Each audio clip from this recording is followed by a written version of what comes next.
Olá, doutores. Estamos começando mais um podcast da Amigotech, Fazendo Amigos, um projeto muito interessante, focado em levar conteúdo de gestão, empreendedorismo, inovação, enfim, tudo que está movimentando a área da saúde, a área da medicina e que o médico precisa saber. Então, hoje, vamos começar a nossa conversa a respeito de inovação, de tecnologia, com um colega de vocês, Dr. Rafael Kenji. Obrigado, doutor, por estar aqui com a gente.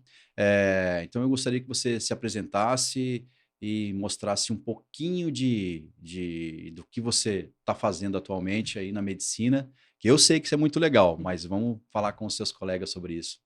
Maravilha, muito prazer e obrigado pelo Prazer é convite. nosso. Eu sou Rafael Kenji, sou médico de formação, eu falo que eu sou médico de formação porque eu segui uma área pouco tradicional na medicina, né, então todo mundo segue uma carreira na residência médica, né, bem tradicional, fazendo uma especialidade.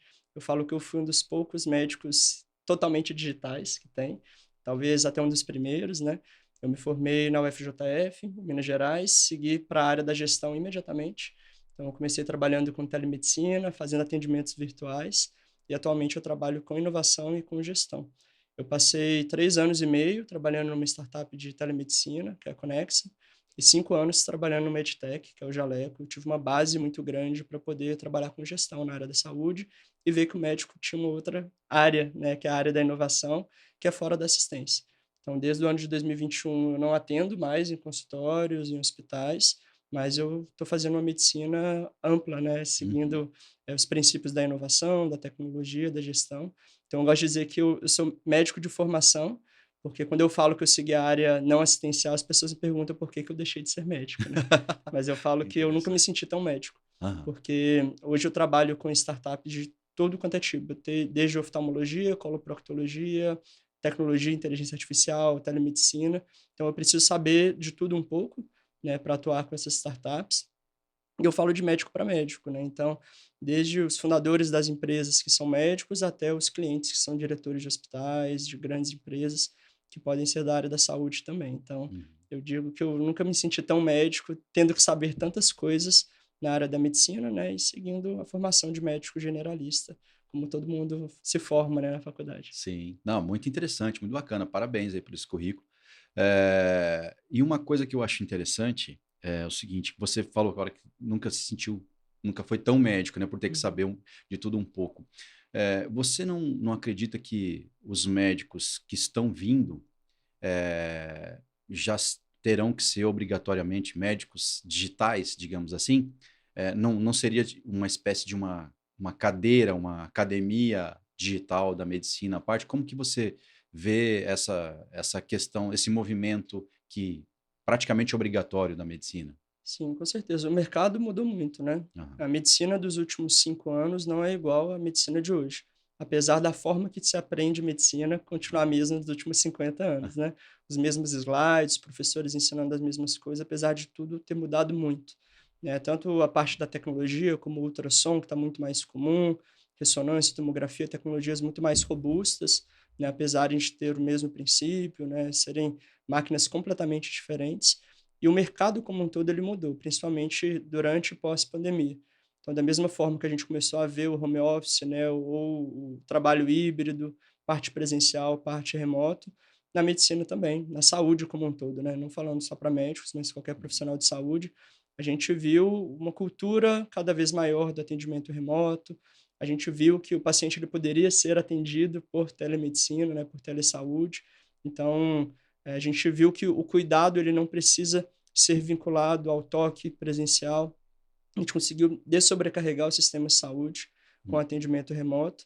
E hoje nós temos uma perspectiva de termos 1 milhão de médicos no Brasil até o ano de 2030. Tá aí na porta aí, Exatamente, se com não mais de tiver. 250 faculdades de medicina para serem criadas nos próximos 6 anos, né, e com aprovações, né, na justiça, algumas, eh, formas, né, de criar novos cursos e novas vagas, e o Uhum. mercado ele é muito agressivo, né, Uhum. não vai ter vaga de residência para todo mundo, É. então, apesar da residência ainda ser o padrão ouro da formação médica, né, como uma forma mais segura, regulada de seguir uma especialidade, a gente já tem já especialidades, pós-graduações crescendo muito, de forma muito segura e muito vinculada, né, a um atendimento de qualidade, né, uma medicina de qualidade, mas nem todo mundo precisa seguir a área da residência médica, da especialidade médica, né? Hoje a USP está com a primeira ou segunda turma de residência de inovação, tem o PROASA, que é de gestão, administração, vinculado à FGV também, à USP.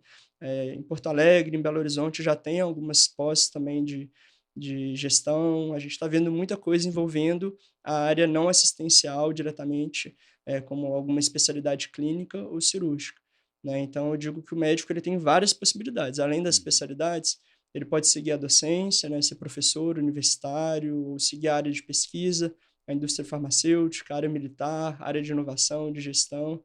A área de gestão também ela pode ser diferente da área de administração hospitalar. Nem todo gestor precisa estar dentro do hospital, né, para Uhum. fazer gestão. No meu caso, eu atendia telemedicina e eu era gestor médico de uma grande empresa de telemedicina. Eu não ia no hospital, mas eu fechava contratos com a empresa, com grandes hospitais, para fornecer o atendimento. Então, existem vertentes diferentes dentro da própria gestão. E o aluno de medicina, ele não tem esse conhecimento durante a Uhum. faculdade.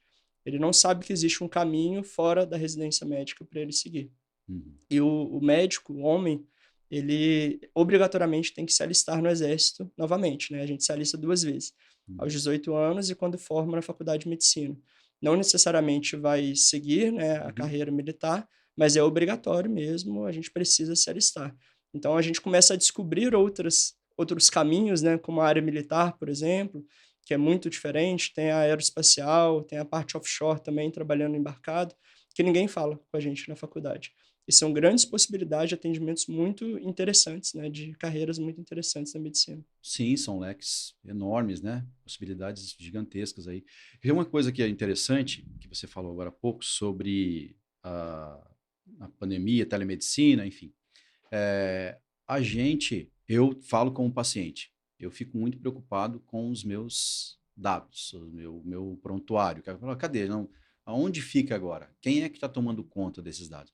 E na Amigotech há uma preocupação muito grande, assim, quase que uma obsessão com os dados das pessoas. Você, como médico da área de tecnologia e de inovação, como você vê essa movimentação do físico para o digital, dessa questão da segurança da informação dos pacientes? Eu queria, assim, um dado para que você falasse para os seus colegas sobre a importância dessa. Uhum. Porque a segurança acaba passando batido.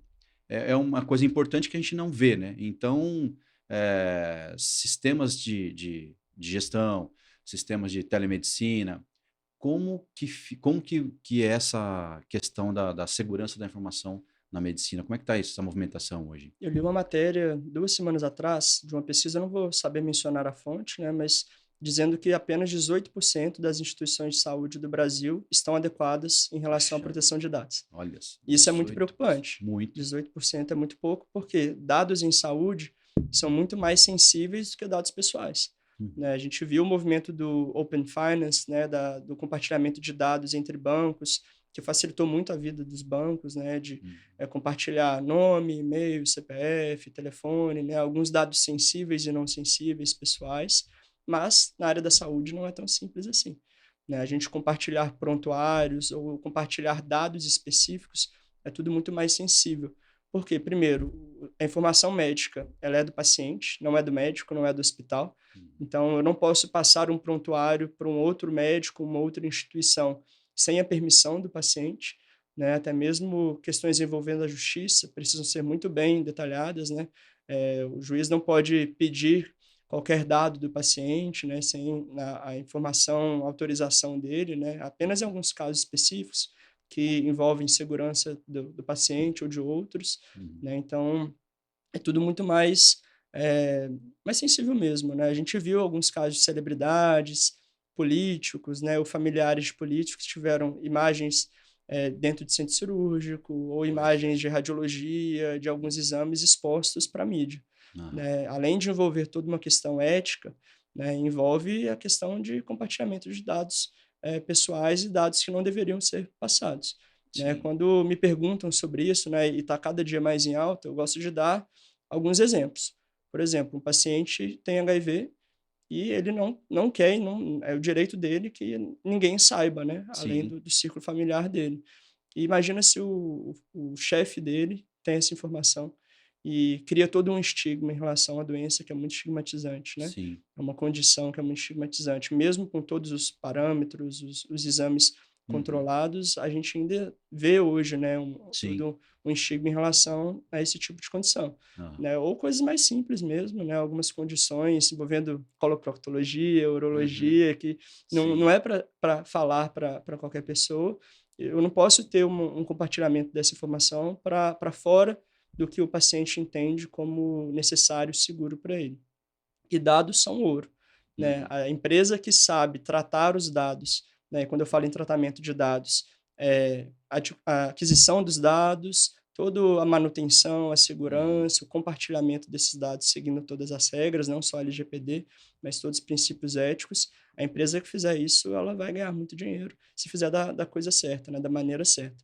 Então, o Open Health, ele é muito mais difícil de se implantar no Brasil, Uhum. muito porque ninguém está preparado e porque existe realmente uma falta de segurança e de uma confiança que a gente tem dessa transmissão dos dados do que o Open Finance, né? O próprio caso que a gente tem, muito conhecido, é o aplicativo do Connect SUS, que ele foi hackeado, né, em Pois é. 2021. Uhum. Então, dados de milhares ou milhões de pacientes, de usuários brasileiros, foram colocados em risco, né? Apesar de até hoje não sabemos se algo foi utilizado, né? Alguma Aham. informação foi utilizada. Mas o fato é que foi exposto, né? Exatamente. E Foi foi um colocado. aplicativo dentro do governo, né? É um Pois é. aplicativo que tem todo uma cadência, um nível de segurança muito maior do que se a Sim. gente for pegar qualquer outro aplicativo, né? Tem todo uma forma melhor e uma tecnologia que já é mais avançada. E mesmo assim teve o hackeamento, Pois é. né? Então, é diferente do que simplesmente passar dado de nome, e-mail, CPF, que a gente sabe que existem Uhum. vazamentos, né? Às vezes os Sim. bancos mandam e-mails falando: "Ó, os seus dados foram acessados", ou teve uma quebra de segurança, já estamos consertando. Mas se acontece isso, tem um sequestro de informação de saúde de uma celebridade, uma pessoa politicamente exposta Uhum. ou qualquer outro usuário, Uhum. né, a gente tem algo muito grave acontecendo. E isso pode é ruim para o paciente, péssimo para o médico, porque isso se vira Uhum, ação judicial, né. Um paciente que vai ter seu dado, por exemplo, uma pessoa com AIDS aí que não quer que ninguém saiba de jeito nenhum por questões de carreira, ou pessoais, ou porque ela simplesmente que é um direito dela que ninguém uhum. saiba.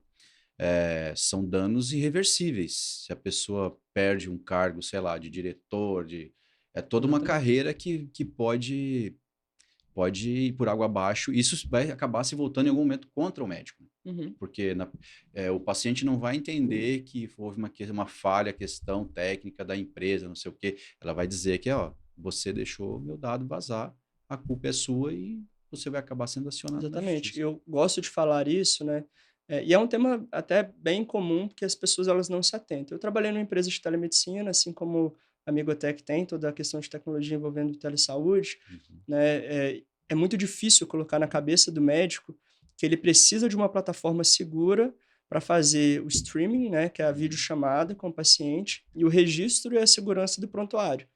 Quando eu uhum, falo com o médico, né, que ele precisa de uma plataforma como essa, ele fala: "Ah, mas eu já faço de graça no WhatsApp, por que eu pagaria uma outra ferramenta?" E aí eu sim. respondo: "Imagina se você faz uma videochamada com o paciente, ele comunica que ele vai tentar um autoextermínio, um suicídio, e ele acaba efetivando. Como você vai registrar que você não teve culpa ou não foi negligente ou imprudente, né, Uhum, cometeu algum delito, né, do Código de Ética Médico, até mesmo criminal em relação a isso? Qual que é a uhum, segurança de uma chamada pelo WhatsApp ou sim. pelo Google Meets ou qualquer outra ferramenta que não tem uma plataforma?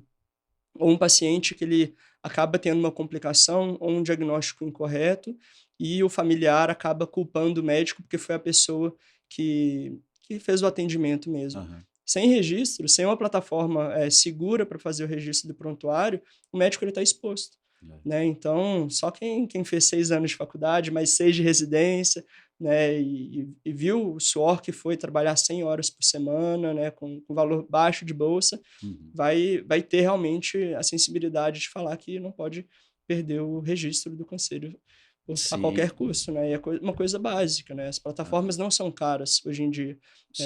Tem plataformas de assinatura mesmo, de prontuário eletrônico, de registro mesmo, até da videochamada em caso de judicialização, o próprio paciente ele solicitar, né? É lógico que tem que ter todo um cuidado, precisa ser uma ferramenta segura, como a Amigotech, como alguns grandes cases que tem no mercado. Mas isso é muito importante, Sim, né? A gente precisa falar disso. O exato. médico, a A gente fazer segurança uma para a carreira pesquisa. dele, né? Exatamente. Mais de 90% dos médicos que eu conheço atendem via WhatsApp, sem prontuário, sem Só registro bomba de relógio. prontuário. Exatamente. Bomba relógio. E só vai ter a noção disso quando algo acontece. Aham. Eu mesmo já atendi pacientes na telemedicina com tentativa de autoextermínio, eu tive que contornar a Puxa vida. situação. E paciente que não morava na cidade que eu estava, né? Então não dá para eu ligar para o SAMU ou para ligar para um familiar e comunicar isso. Eu Aham. vou estar ferindo o direito dele também de sigilo da informação se eu ligar para um familiar Aham. e nem tem essa informação, né? E se ele é efetivo realmente, ou se acontece alguma coisa, ou uma doença com diagnóstico incorreto, onde está o registro dessa consulta? Então, mesmo utilizando o atendimento tradicional ou telemedicina, além de ter que ser feito um prontuário correto, né? Eu era muito chato com o médico que fazia uma linha de prontuário, né? Que a gente acaba tendo o costume, atendendo 40, 50 pacientes por dia, Uhum. acaba que ao longo do dia os prontuários vão ficando menos completos. Isso é normal pela própria fadiga Uhum. do ser humano mesmo, né? Sim. De ficar horas ali fazendo atendimentos. Mas sempre tem que ser relembrado, porque o profissional de saúde ele só vai lembrar que ele não está seguindo o processo correto, o protocolo correto, quando alguma coisa acontece. Isso é uma cultura da gente aqui no Brasil, né? Então, as Uhum. tecnologias elas vieram para facilitar isso, para alertar, para facilitar a vida do profissional de saúde. Então, Uhum. já tem empresa que está utilizando inteligência artificial adaptativa e generativa para poder gravar, né, a consulta mesmo, tudo da forma mais sigilosa e fazer um resumo do prontuário para depois ser uma validação do médico. E às vezes ele esquece de pontuar alguma coisa ou outra, já está registrado ali. Mas a gente tem que ver a ferramenta como um acessório, Sim. nunca como um substituto. Porque no Uhum. final das contas, quem vai responder por alguma coisa que aconteceu é a gente. Não é a máquina, não é Exatamente. a IA, não é a É verdade. startup que É vai fazer verdade. a ponte da telemedicina, né? Aham. E, puxa, isso fica o alerta, doutores. Isso é não só uma necessidade para o paciente, mas para o teu negócio em si, para a sua carreira, né? E falando um pouco da telemedicina, isso já é uma cultura, nós já podemos dizer que faz parte da cultura médica, já está consolidada a telemedicina, a gente já é uma ferramenta, a telemedicina já é uma ferramenta consolidada, aculturada pelo público em geral? Acredito que sim. A telemedicina não é algo novo, né? Uhum. Ela surgiu antes da década de 90, né? Muito puxado pela USP, pelo FMG, que faziam telelaudos, Uhum. né? Junto com algumas instituições privadas, inclusive. Então, cidades do interior de Minas, São Paulo, mandavam seus laudos de eletrocardiograma para o FMG e para a USP fazerem os laudos e mandarem de volta os resultados, Uhum. né? Mas ninguém falava isso sobre telemedicina. Aham. Né? Eu, durante minha graduação, formei em Juiz de Fora, que é interior de Minas, e lá é muito forte também. Tinha uma sala de telemedicina, eu nunca entendi o que era aquilo. Era uma sala que ficava muitas vezes vazia, mas é porque às vezes alguma cidade do interior, que era atendida pelo hospital universitário, mandava alguma informação e fazia uma teleinterconsulta entre o médico de lá e o médico do hospital universitário. Mas ninguém falava muito de telemedicina. Uhum. Né? O SAMU, por exemplo, desde 2000, né, quando começamos a ter o SAMU mesmo no Brasil, a gente tem a teleinterconsulta e a teletriagem. Quando um paciente ele liga para o 192, ele fala com um técnico ou com até mesmo um enfermeiro ou um médico, Uhum. né? Isso é uma teleconsulta, né? Porque ele Aham. vai falar, Sim. o acidente, o paciente está desse jeito, foi encontrado de tal forma, o que que eu faço nesse sentido? Às vezes uma criança engasgada, um afogamento, já acontece a consulta ali. Uhum. E aí depois passa para um regulador, um médico regulador, que vai comunicar com o profissional da ambulância. É uma teleinterconsulta que está acontecendo ali. Aham. Passa a medicação tal, às vezes a unidade básica não tem médico, né, é enfermeiro e técnico de enfermagem, precisa passar o caso para o médico regulador. Então, olha a telemedicina acontecendo desde 2000, né, e um Verdade. pouco antes disso. Mas aí, com a pandemia, as pessoas elas começaram a ver que era uma tecnologia acessível. E a gente só teve a regulação da telemedicina em 2022, né? Aham. Que é um grande absurdo da Pois é. história da medicina no Brasil. Né? Aham. Feliz que é um fato feliz que foi regulado, Uhum. mas é triste que demorou 2 anos de Demorou. pandemia para poder regular a telemedicina, que antes acontecia em caráter de emergência, né? Aham. Enquanto houvesse mesmo a parte mais grave, né, importante da pandemia. E hoje as pessoas já estão aculturadas. É, eu não sei se existe uma métrica, né, de quantas pessoas já fizeram ao menos uma consulta de telemedicina, mas eu chutaria mais de 60% da população Uhum. já fez, até porque mais de 90% da população brasileira tem acesso à internet e mais de 70% tem acesso a pelo menos um celular, né, na, Sim. na É. residência. Aham. Então, a telemedicina ela pode ser feita só por voz também, apesar de não ser o ideal. Uhum. Pode ser feito por videochamada, né? Telemedicina nada mais é do que telesaúde, né? Uhum. É, o atendimento em saúde à distância utilizando os meios de comunicação. Então, se a Uhum. gente fizer uma carta, um e-mail e mandar para o médico, ele mandar de volta o laudo, isso é uma telemedicina. É Aham. um parecer médico via Aham. telemedicina, né? Estou passando informações de um meio de comunicação para o outro, seja por e-mail, por carta, por qualquer outra coisa. Aham. Apesar de ninguém mandar carta mais hoje em dia, né? Sim, é verdade. Então, já existe essa cultura. As pessoas sabem que o atendimento por telemedicina não é inferior do atendimento presencial, que era algo que se falava ali até 2020.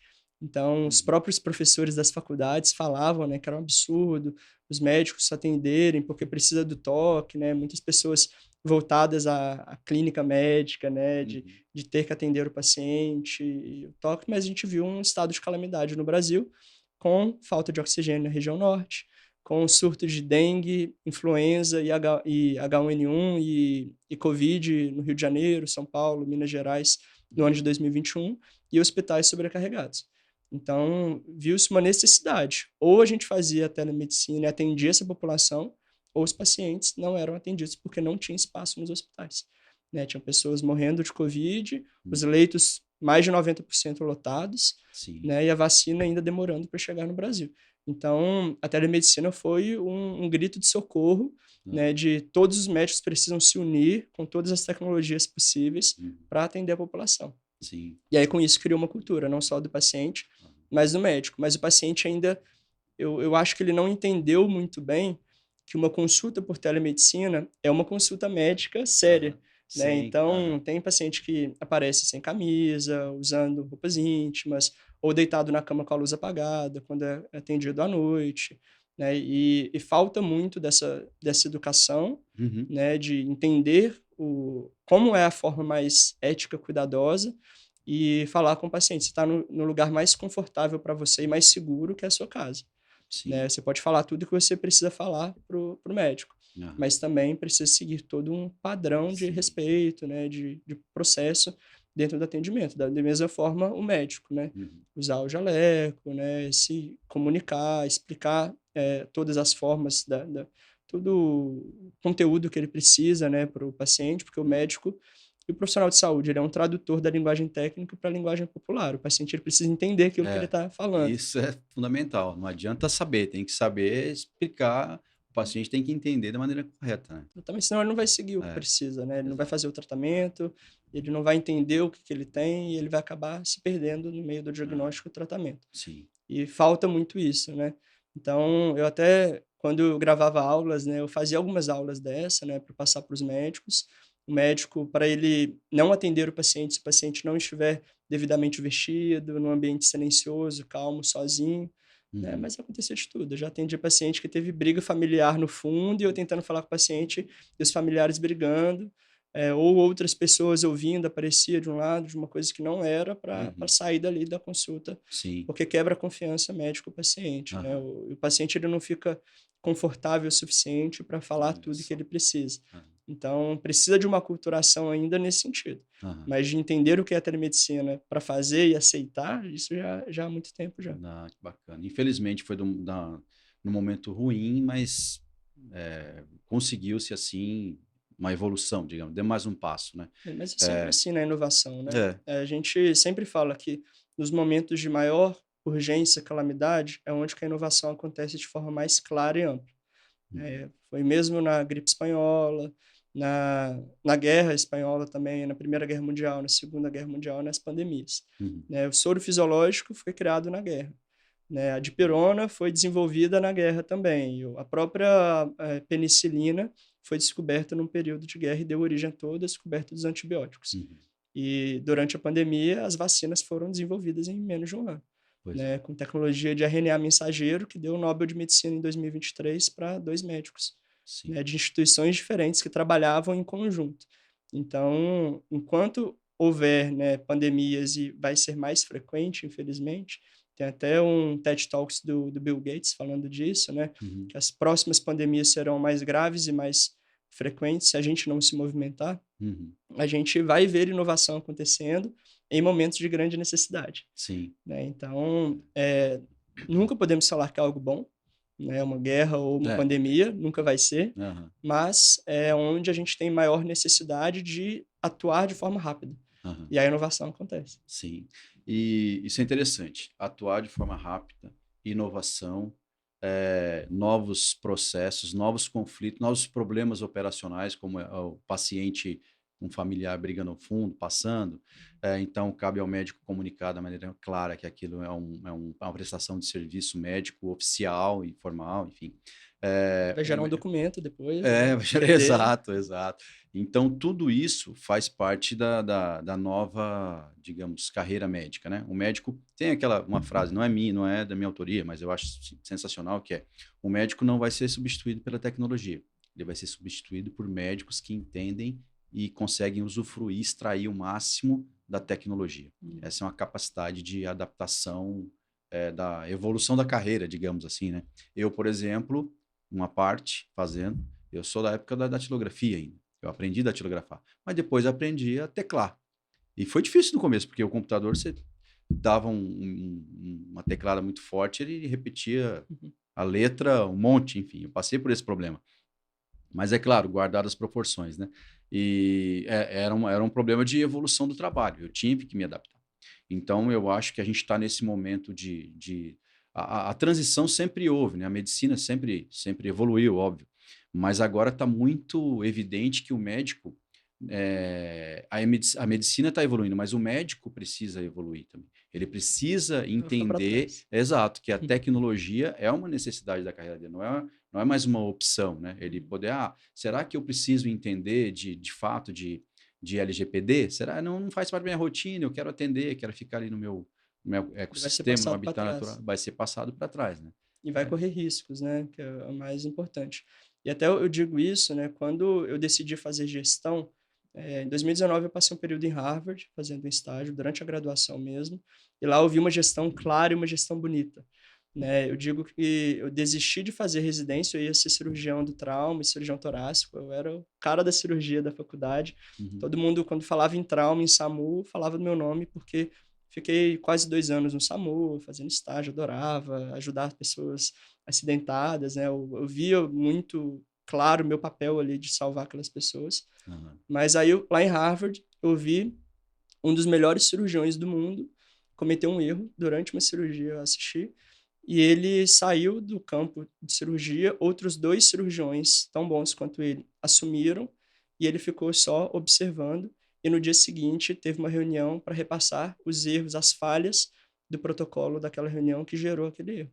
E esse cirurgião, reconhecido no mundo inteiro, escritor de todos os tratados internacionais de cirurgia naquela especialidade, subespecialidade, né, ele foi na frente, ele falou: eu errei por isso, isso, isso e isso, e criou-se um protocolo para evitar novos erros. Uhum. Né? Então, eu vi um profissional que aqui no Brasil ele acha que ele não erra, ou quando ele erra, ele tenta jogar para debaixo do tapete ou jogar a culpa em alguém, que é o que acontece no Brasil. Eu vi um profissional que é referência no mundo inteiro, assumindo um erro, e não como pessoa que assumiu um erro, mas a equipe toda foi responsável por aquilo. Então, todo mundo acerta junto, todo mundo erra junto. E o que resultou, o paciente sobreviveu. Então, quando tenta esconder algum erro, né, uma falha da gestão, acontece que o paciente vai morrer e vão esconder a morte do paciente, que é o que acontece em muitos casos. Né? Eu vi uma enfermeira numa cirurgia com esse mesmo cirurgião, uma equipe muito expert, parar a cirurgia porque o protocolo não estava sendo seguido. E aí todo mundo Nossa. respeitou, ninguém peitou a enfermeira, ninguém questionou ela, ela consertou o protocolo e seguiram na cirurgia.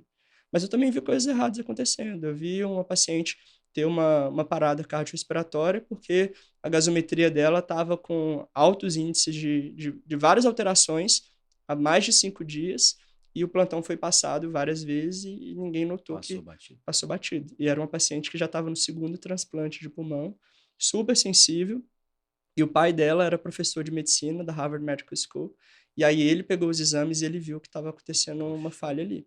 Ela sobreviveu, mas imagina uma paciente que está no segundo pulmão, 2 pessoas que morreram, foram, doadoras daqueles pulmões para ela estar ali, uma cirurgia que durou 15 horas, a última cirurgia, eu acompanhei essa cirurgia dela. Imagina ela morrer por conta de Puxa de vida. uma de um Uhum, exame que não era visto pelos uhum. médicos que passaram os casos. Então, Harvard não lógico que tá sempre entre as 2, 3 melhores faculdades do mundo, mas erros acontecem, a gente é humano, Sim. não é um problema da instituição. Mas os protocolos lá são seguidos à risca, porque o nome da instituição está à frente. E lá não tem um individualismo como nós temos no Brasil, principalmente em São Paulo, né, é Hum. que o médico ele não pode falar para ninguém que ele está fazendo um estudo, porque ele tem medo do outro roubar o estudo dele.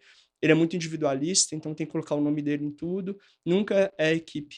Mas quando a gente é individualista assim, e isso acontece na gestão também, quando você erra sozinho também.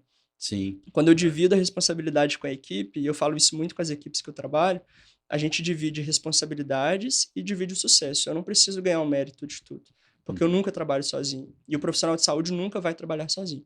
Vai trabalhar com o pessoal da fisioterapia respiratória, com equipe de enfermagem, de técnicos, a parte financeira, a gestão do Uhum. hospital, até o pessoal maqueiro, o motorista da ambulância, né? Uhum. Tem todo um contexto, uma estrutura envolvida que, se a gente não pensar em coletividade, os erros vão acontecendo e eles vão sendo escondidos, né? Mas uma Sim. hora descobrem, né? Desculpa.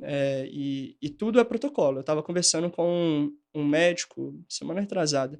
Ele trabalhou na aeronáutica e ele começou a ver que na área aeroespacial, né, tem um protocolo seguido à risca. Se uma coisinha não tiver dentro do padrão, todo o processo é interrompido para consertar. Né, e na gestão deveria ser assim também, né? Uhum. PDCA, volta, Sim. testa, É. faz todo o planejamento. E na medicina também deveria ser assim. E aí Uhum. ele seguiu para a medicina aeroespacial para poder levar isso para conhecer um pouco melhor como que a área aeroespacial poderia se vincular à medicina. Né, a gente viu o choque entre 2 aviões em Tóquio e ninguém morreu.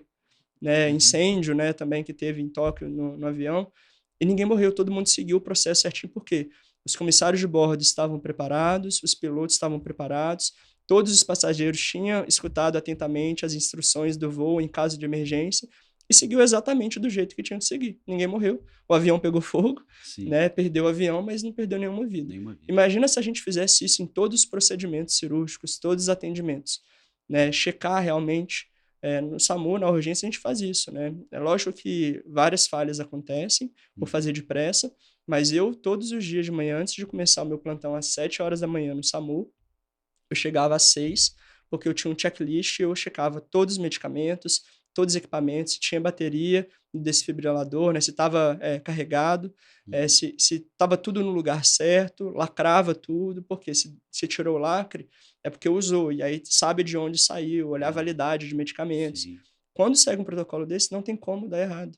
Se deu errado é porque é por algum motivo que vai além do que a gente poderia Sim. prevenir, né. Tem até a teoria do queijo suíço, né, os furos eles estão em locais diferentes, mas se chega um erro até o final da ponta, é porque vários erros foram acontecendo em várias etapas, Uhum. né, que não foram vistas até chegar naquela falha. Sim. Então, não é o erro de uma só pessoa. Sim. Mas quando a gente é individualista, igual é na medicina e na saúde no Brasil, principalmente em São Paulo, né, eu friso porque São Paulo tem uma cultura e é uma cidade que sente orgulho de falar isso, que são mais individualistas dentro dos hospitais, tem uma concorrência muito maior, acaba que ou um erro passa batido, ou ele vai ser um erro muito mais grave, porque apesar dos hospitais serem mais preparados aqui na Uhum. cidade de São Paulo, né. Sim. E trazendo um pouco para gestão de consultório, por exemplo, qualquer erro de processo que pode ser escondido durante mais tempo, digamos assim, né?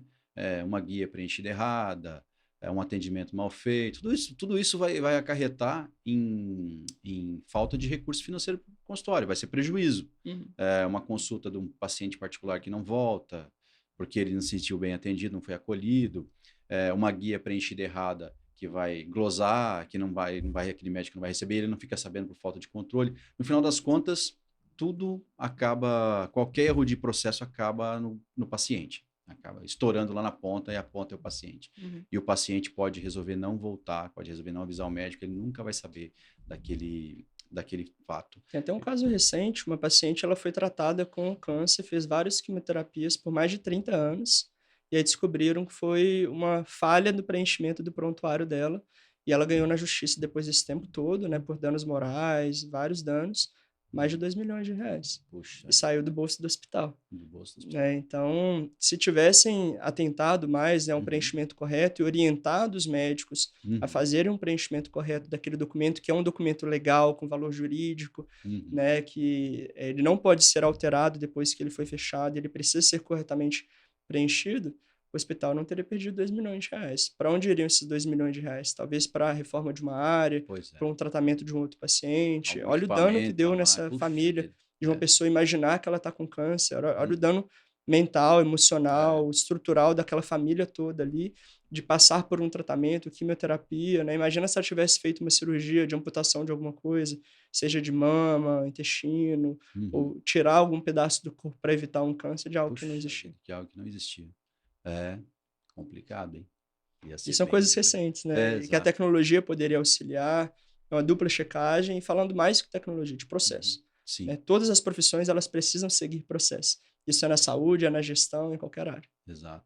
E falando um pouco mais sobre inovação, tanto os médicos mais novos de todas as gerações, eles têm uma coisa em comum: o tempo. Todos Uhum. têm o mesmo tempo, todos nós temos o mesmo tempo.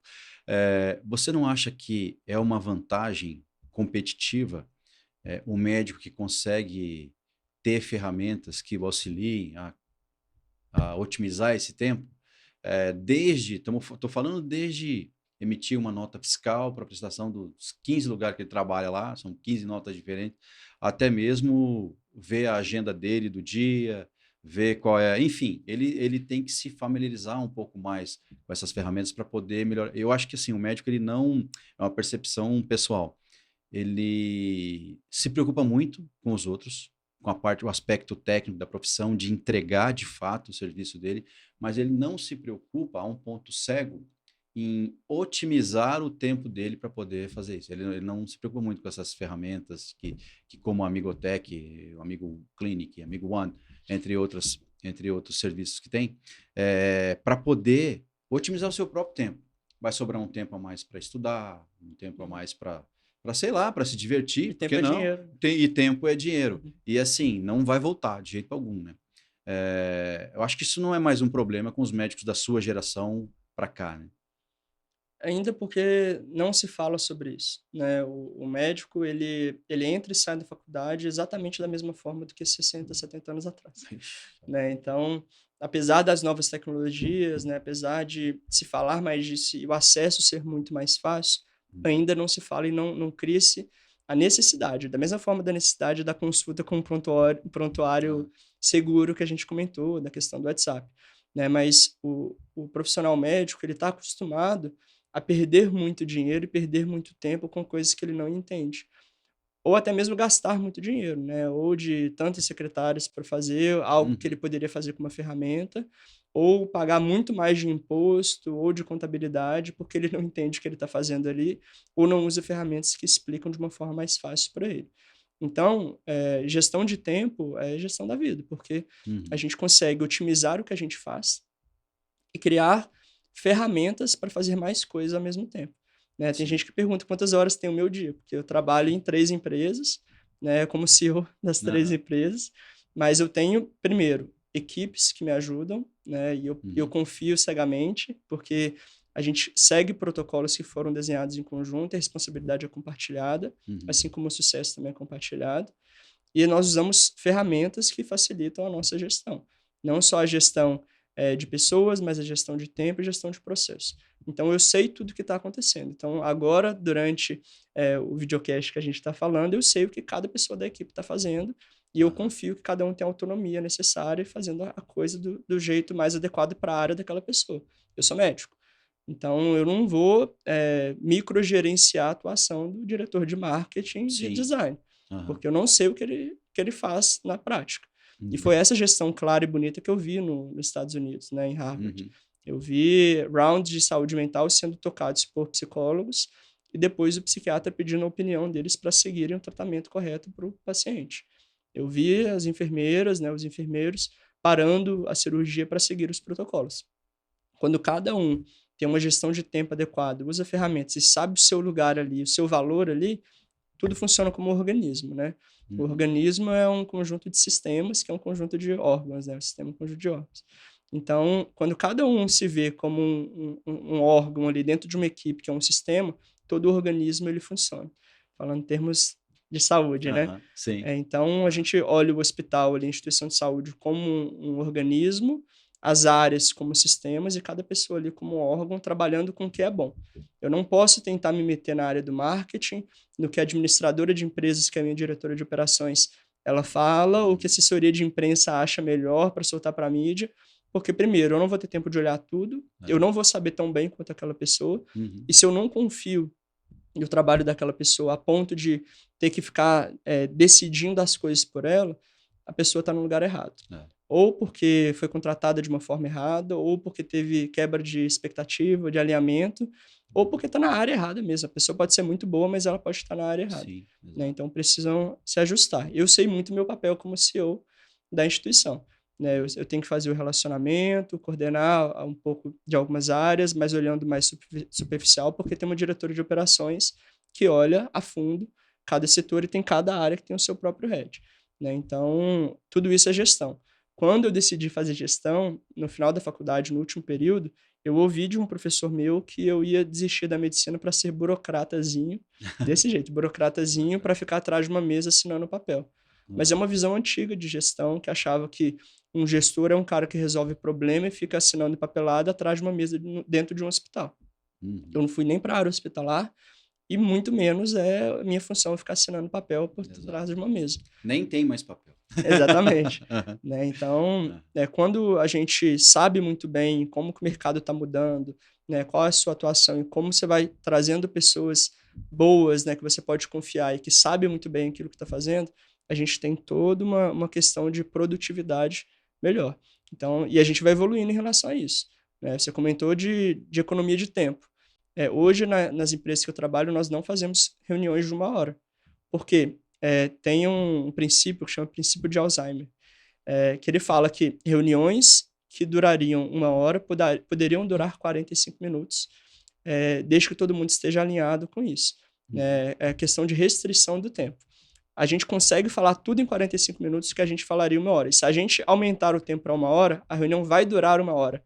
Porque as Aham. pessoas elas vão querer esgotar o tempo e utilizar toda aquela questão de valorização do próprio tempo. Né? Uhum. Então, eu comecei a só marcar reuniões de 45 minutos, para dar 15 minutos para ir ao banheiro, para beber água, para se alongar, e a Uhum. gente teve uma qualidade de vida muito maior. Uhum. Né? E reuniões de 45 minutos, muitas vezes podem durar 30 minutos.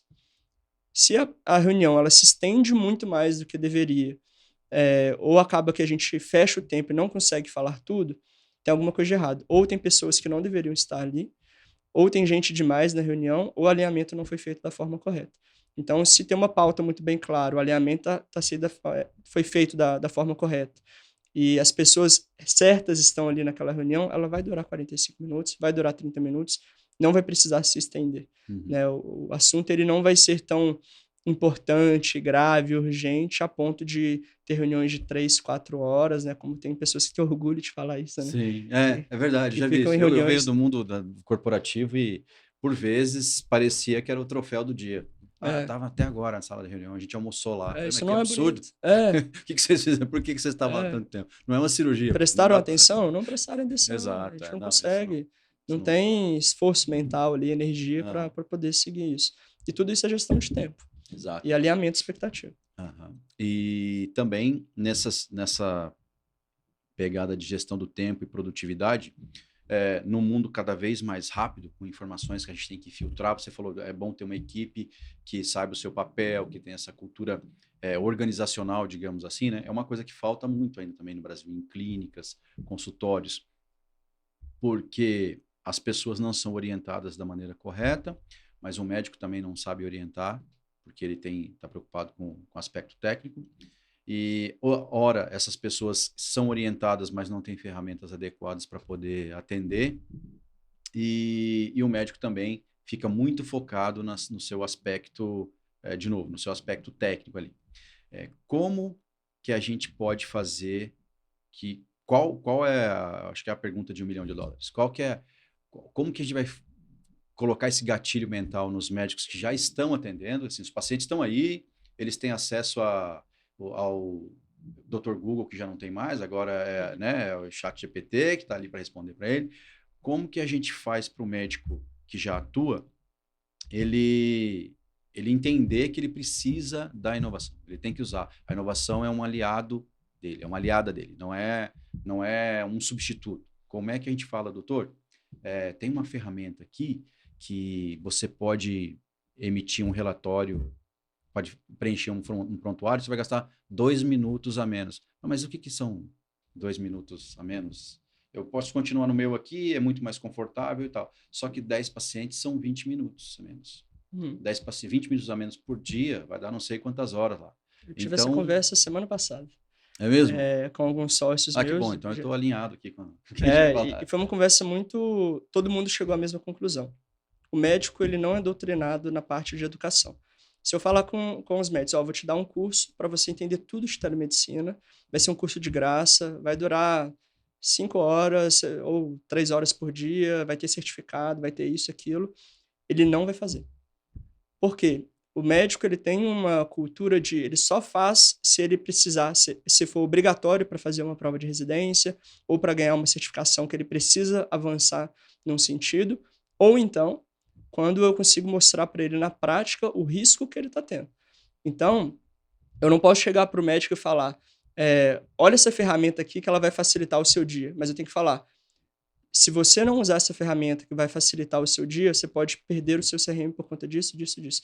Igual aquela questão do paciente do autoextermínio, de alguma doença estigmatizante, dos riscos que ele tem, e jogar na mesa a forma prática, porque acontece, não é mentira. Né? Então, abrir o jogo com ele mesmo. Se você não fizer isso, você vai perder tantos milhares de reais por ano, ou você vai deixar de ganhar, ou pode acontecer alguma coisa muito grave que você não vai saber lidar, e aí ele vai parar, e ele vai pensar, e ele vai fazer. Porque o médico, ele tem preguiça de tentar entender melhor as coisas, por isso que ele gasta muito dinheiro com contabilidade, com finanças, com cursos que ele começa e ele não acaba, com assessoria financeira, assessoria de tudo quanto é tipo. Não é à toa que os vendedores de seguros adoram os médicos. Porque ele paga lá sem ver, ele não vai querer entender o que ele está pagando, se é um seguro de vida toda, parcial, quanto que ele ganha. Ele só quer saber, meus familiares vão ganhar quanto se eu morrer. Mas não vê um rodapé ali que fala, não pode ser um suicídio, por exemplo. Que aí não é uma morte causada, né? Motivada. Ele não vai entender isso. E aí, na hora que ele precisar, ele não vai conseguir. Então, ou ele vai se tocar que ele precisa, quando ele realmente vai precisar, isso pode ser tarde demais, ou quando a gente joga de forma clara, transparente na mesa, os riscos que tem daquilo. Então, não adianta tentar ensinar para o médico. Ele não vai ter tempo, ele não vai querer, não vai ter interesse. Boa dica. Então, doutores, fica a dica. Quem não está usando um sistema, uma ferramenta adequada, está perdendo tempo, e tempo é dinheiro. É isso. Fica a dica. Com certeza. Poderia fazer outra coisa que vai ser mais efetivo para ele ou para o paciente. Bom, se a gente pudesse... eu queria que, se você puder elencar 5 pontos para o médico que está entrando no mercado agora. O que ele precisaria fazer? Eu estou querendo montar meu consultório em BH. Quais são os 5 pontos-chave de gestão que eu precisaria ter? 5 ou 6? Fique à vontade. Quanto você acha que... Primeiro, ferramentas. Ele tem que entender das ferramentas mais atuais do mercado e como ele pode ter a sua vida facilitada e quais são os riscos que ele está evitando correr com essas ferramentas. Depois ele precisa de uma assessoria importante, que sabe do que está falando, porque ninguém trabalha sozinho, o médico principalmente. Então, ele não precisa saber tudo de marketing, de jurídico, de financeiro. Ele precisa ter pessoas boas que ele confia, que vai ter a sua própria autonomia, vai repassar para ele, e ele vai aprendendo aos poucos também. Soft skills, né? Principalmente comunicação assertiva, oratória, resiliência, se mudar de acordo com a mudança do mercado. Também entender as mudanças do mercado, se atualizar. Tem muitas ferramentas muito interessantes que falam sobre inovação. Hospital tal fez uma fusão com tal, laboratório foi comprado pela rede tal, aquisições, investimentos, fusões, aquisições, né? Uhum. Precisa saber disso. Não é porque você não trabalha no mercado financeiro que você não precisa saber dos movimentos de DASA, Redditor, Fleury, Sul América, os planos de saúde, porque a vida nossa gira em torno disso. Uhum. Tem poucos grandes players que dominam o mercado de saúde no Brasil e tem outros também que ou vão ser engolidos pelos grandes players ou eles vão ter alguma relação, né? Então a gente precisa, todo médico precisa saber sobre onde ele está inserido no mercado, né? Então ele não precisa saber detalhes da operação, da compra de tal operador, mas ele precisa saber que o bilionário tal está querendo Que comprar houve um movimento, né? aquela operadora, como foi um caso recente no mercado de saúde. Né? E por que que algumas pessoas estão questionando a favor ou contra? O que que isso interfere na vida dele? Vai interferir diretamente. Se ele atende naquele plano específico e aquela operadora é comprada por uma outra rede, vai ter diferença. Vai ter diferença em quanto ele recebe, na categoria daquele paciente Como que ele chega até recebe, lá, pode mudar a operação, ferramentas. É toda uma rede verticalizada, horizontalizada de atendimento, para onde ele vai prescrever um exame, pedir um exame para o paciente, qual é a jornada do paciente. E aí, por último, também entender a jornada do paciente. Porque o médico e o próprio paciente acham que a jornada do paciente é a consulta médica. Mas Sim. não, ela começa lá atrás, no entendimento do direito e do dever do paciente. Então, o paciente não sabe seus direitos e deveres em saúde, é um direito universal. Então, quando o paciente ele começa a entender, seja da parte educativa, até mesmo governamental, educando sobre isso, tinha aquele programa Bem-Estar da Rede Globo, que era super interessante, agora não tem mais, infelizmente, mas quando o paciente começa a entender melhor, quando ele precisa de um cuidado médico, né, não para tratamento de doença, mas prevenção, reabilitação ou tratamento mesmo, começa aí a jornada. Depois o paciente precisa descobrir onde ele vai ser atendido, agendar a consulta, tem que ser de uma forma clara para ele entender, né, e simples. E as ferramentas Sim. facilitam a forma como o paciente chega até o usuário e pode chegar pela rede social, pelo Instagram, TikTok, WhatsApp. E o Brasil é líder em TikTok, Instagram e WhatsApp, né? Depois disso, o paciente precisa se deslocar até o atendimento, seja por telemedicina chegar até a consulta, ou pegar um metrô, um ônibus, um carro, qualquer coisa. Então, o médico, para ele abrir uma clínica em Belo Horizonte, por exemplo, ele precisa saber qual é o bairro que ele vai estar, qual que é o perfil da população que está ali. Ele não vai abrir um consultório pediátrico num bairro mais velho, igual Sim. Prado, Caiçara, são bairros de pessoas com uma faixa etária mais velha, mais idosa, né, em Belo Horizonte. Ele não vai abrir uma clínica de geriatria no meio da Savassi ali, que é um bairro muito mais jovem, que tem uma faixa etária mais baixa, né? Então tem que entender o perfil de onde ele está indo, né? Sim. E aí depois o paciente chega, ele é atendido, tem as secretárias ou secretário que vai fazer o acolhimento, a sala de espera, pegar as informações, fazer o pagamento, aí sim tem a consulta médica. Olha o tanto da jornada que passou até chegar à jornada médica. Exato. Depois, se o paciente sai, tem um acompanhamento, monitoramento, tem a reabilitação, tem o retorno do paciente, que às vezes não é cobrado, o médico precisa saber disso, que nem toda consulta vai entrar dinheiro no bolso dele, né? E tem a emissão da nota, tem todo um registro, que ele precisa de ferramentas para utilizar, e quando o paciente morre, a jornada ainda continua, porque ele deixa uma família, um emprego, um contexto social, econômico, financeiro, todo um contexto daquilo. E o profissional de saúde ele é responsável pelo cuidado de toda a jornada do paciente. Se o médico ele não sabe disso, ele vai ser escravo do sistema. Ele vai ali trabalhar, né, para ser escravo de um sistema que paga cada vez menos, valoriza cada vez menos, porque a demanda está muito alta. Eu vi um ditado. A oferta está muito alta. Eu vi um ditado sensacional esse dia, que tipo, era: se você não está à mesa para a refeição, é porque você é a refeição. Então, ele tem que saber onde ele está sentado ali, porque senão vai virar escravo, ele vai ser o alimento desse sistema. E tem gente que quer, né? Assim, também não julgo, fomos preparados para isso, para sermos escravos do sistema. O dinheiro está na mão de poucos bolsos, isso reflete na economia brasileira mesmo, né? Eu estava vendo que 0,2%, se eu não me engano, da população brasileira é classe A, né? Então, olha como que o dinheiro muito dinheiro está concentrado na mão de pouquíssimas pessoas, né? Se for pegar quantas pessoas ganham um salário entre 1 e 2 salários mínimos e quantas pessoas ganham mais de 7 salários mínimos, né? E comparar a porcentagem disso. Então, a gente já é doutrinado a ser escravo do sistema, né? O sistema funciona dessa forma, né? E o médico ele está seguindo esse caminho sem questionar. Isso é falta de educação, né? De educação básica.